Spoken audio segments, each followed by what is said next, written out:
So the much anticipated September Direct has finally come and gone, and with that you have a lot of mixed reactions online to what was revealed at this event, primarily driven, I think, to a large extent by a lot of the leaks and rumors suggesting that this may be a GameCube style showcase that many fans are ready to re-experience some of the classics like Wind Waker, Twilight Princess, F-Zero GX, and Metroid Prime Remaster, and I would argue that if those games were there, the overall perception of this event would be vastly changed. And in today's video, I want to break down and discuss where these leaks and rumors actually originated from, discuss why it got so many fans hyped, and have that final conversation on whether or not we should expect any of these titles to make it over to the Nintendo Switch anytime soon.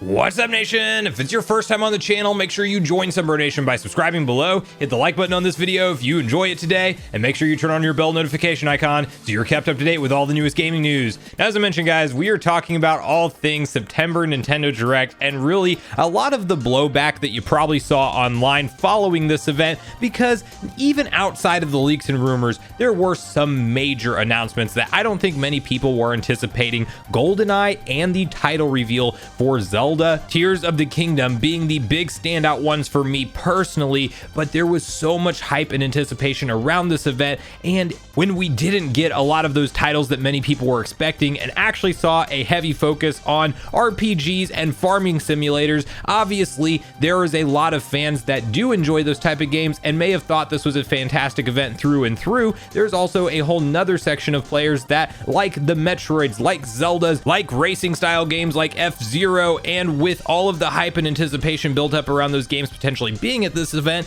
you can clearly see why a lot of people would have walked away disappointed. And I have to be real with you, I am in that camp too, because to kind of paint the picture on why it was looking so for sure that these games would show up at the event is numerous names in the insider industry. Some people try not to pay any attention to them. I definitely highlight certain names due to track record in the past with unannounced projects, and you have to remember, while there is a ton of controversy around Jeff Grubb and Mike Minotti, them saying essentially the ones kind of claiming that yes, Wind Waker and Twilight Princess HD will be at this event. They heard it somewhere that that's going to be the time it will be revealed. These are also the same type of people who talked about games like GoldenEye ahead of their official reveal, and you do have to realize that we got GoldenEye at this event, and I think a lot of it comes down to not knowing when Nintendo is actually planning these projects, and they may indeed be real finished projects that Nintendo is sitting on, but to get inside of the mind of Nintendo and figure out how they're going to position their yearly releases is just flat out impossible, and that is why they are a fun company to speculate around, because you truly never know what they have up their sleeves and what they are planning. But when you have names like Jeff Grubb, Nate the Hate,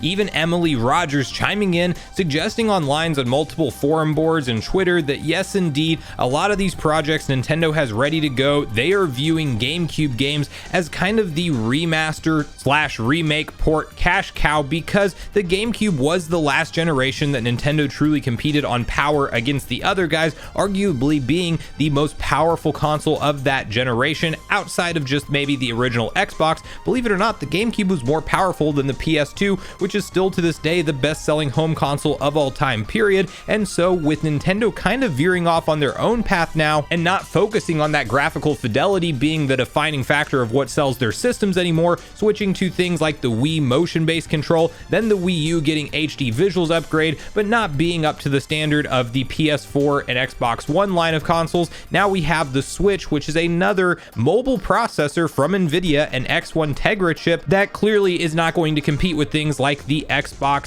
Series X and S and the PS5 level of graphics. And so when you look at the history of GameCube games for Nintendo, you may see a lot of fan classics that could be up-resed and provided an HD texture overhaul, and they would quite honestly look fantastic and almost be indistinguishable, in my opinion, from certain native Switch games that are still being developed today. And that's my personal belief on how Nintendo does see these games, as opposed to just going that NSO route where they just drop GameCube games straight into the service like we've seen them do on the N64 and Genesis and SNES and NES side of things. I do believe we will one day see GameCube make it over to NSO, but I personally am in the camp that that will happen much later into the Switch's life cycle, if not just the straight up successor to whatever the Nintendo Switch will be. So you have that thought process around GameCube games, and you have some specific titles that are now starting to appear online, such as Silex Hunter, not to be confused with Samus Hunter, having a very interesting cryptic tweet go out that ultimately got decoded into "You got boost power," which is a direct reference to F-Zero, this being one of the GameCube games that's being talked about for a full-on remaster from these names that we've discussed. And now you have Silex Hunter, somebody with a up to this point perfect track record with multiple hard to predict leaks like Mario Kart 8 Deluxe DLC, Bayonetta 3 trailer release date, and the Nintendo Direct Mini Partner Showcase trailer release date, essentially saying that that's one of Nintendo's next projects that they are working on. And the logical timeline for a reveal for a project like that, many thought would be at the September Direct. And that's where I kind of want to spend a little bit of time, is that I think all of the expectations around these ports and remasters started to fall into the camp that, well, of course Nintendo's going to reveal them at the September Direct because that's their next big showcase. They want to sell as many units as they can of the Switch and software sales during the holiday season when everything ramps up. So we should expect those titles here, right? And clearly we now know that F-Zero GX was not at that event, but a lot of people still claiming that yes, indeed, that is a game that's in the works. And I still think we can see Nintendo test the waters with bringing that franchise back in the future, but this was not the place for it. Next up, you had Metroid Prime 1 remake / remaster, whatever you want to call it. It is getting a big boy remaster treatment of the original Metroid Prime game. Many thought, myself included, well, it's Metroid Prime's 20th anniversary in November, so that's the time window when you launch this project. And you even had Jeff Grubb putting his hair on the line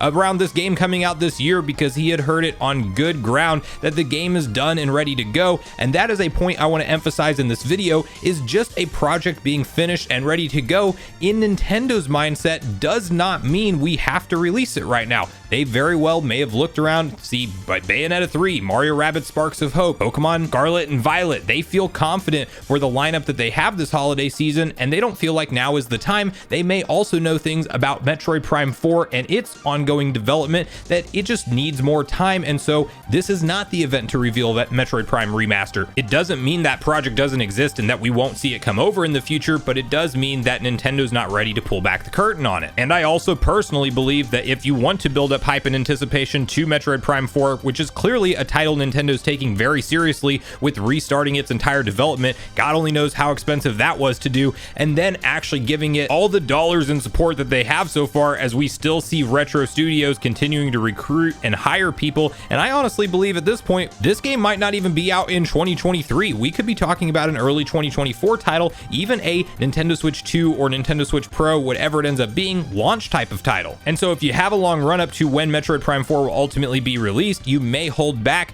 that start of whatever their hype marketing cycle will be for the Metroid Prime franchise. And I am just hoping we see that game talked about and revealed soon. But this also has all the names attached to it: Emily Rogers, Nate the Hate, and Jeff Grubb, all having apparently sources that they believe enough to talk about it, tell them that this game is coming, and it's just going to ultimately be a matter of when Nintendo decides to talk about it. Now, the big missing games that I think were the biggest letdown for many fans out there, myself included, even though Metroid Prime is a close second to these games, we are talking about the Wind Waker and Twilight Princess HD, because clearly there is a lot of fan outcry for 3D Zelda games on the Nintendo Switch platform. Give us all playable, best versions of Zelda games that we've seen released over the years because of the massive success that Zelda Breath of the Wild created. It created an entire new generation of Zelda fans. We are talking about 27+ million units sold of that game so far, which is more than double and almost triple many of the best-selling Zelda installments up to that point in time, and it definitely made a statement for the series and where it's headed from here. And so new fans and old fans alike that have nostalgia for the classic GameCube titles that maybe never got a chance to pick them up on the Wii U due to it not selling very well, or maybe it's just been years since you played it on the GameCube and you don't own a GameCube anymore and you don't want to go down that rabbit hole of chasing down that console with the kind of price tags that are going for the used game market on the GameCube games. Like, yes, it just makes logical sense for Nintendo to reveal them, and all of the insiders that claim that yes, these projects are real and they would be coming suggested that we would see Nintendo release them in the event event, they needed more development time for the sequel to Zelda Breath of the Wild, which we now know to be Tears of the Kingdom, and they did need more development time. In fact, we got a release date reveal of May 12th, 2023, so not even the early to mid or late March timeframe that many fans were expecting. We would have had plenty of times to digest and enjoy Wind Waker and Twilight Princess HD on the Switch, and yet we still did not see them happen. So where are these games? Are these games even real? Is this just all insider, hearsay talk, and literally these games don't exist? That's entirely a possibility. I personally do believe these games are ready to go, and Nintendo has already done the work on them, but I do think that it's one of those things that Nintendo may know that towards the end of the Switch's actual life cycle, and when they have to start transitioning development resources to what is next, that might be the window that we see more of these GameCube remaster ports make it over to the Nintendo Switch. And we are talking about things like late 2023, 2024 potentially, and piggybacking off of what Emily Rogers suggested, that Nintendo essentially may be viewing the end of the Switch's life cycle similar to the 3DS or DS line of consoles, where you saw a lot of classic ports and remasters done as simple projects that could keep their software lineup afloat. And to be transparent, if you are a Zelda fan that wants to go back and experience Wind Waker and Twilight Princess HD now anytime soon, you will absolutely have a long road ahead of you if you're waiting on those games to make it to the Switch, because in my personal opinion, the very earliest we can see them now would be in the time window of 2024, because with Tears of the Kingdom coming out in the middle of 2023, that is the big focus for that year with that particular Zelda installment. And I don't think we get classic ports in addition to that brand new open world Zelda installment anywhere near each other. So set your expectations now to either go out and hunt down a used Wii U to replay those games, or buckle in and wait until the middle or end of 2024, when would probably be the next window of time that we would see something like that release. But we may also be talking about brand new 2D Zeldas that year, as I hope Nintendo continues that in addition to 3D, like they did in the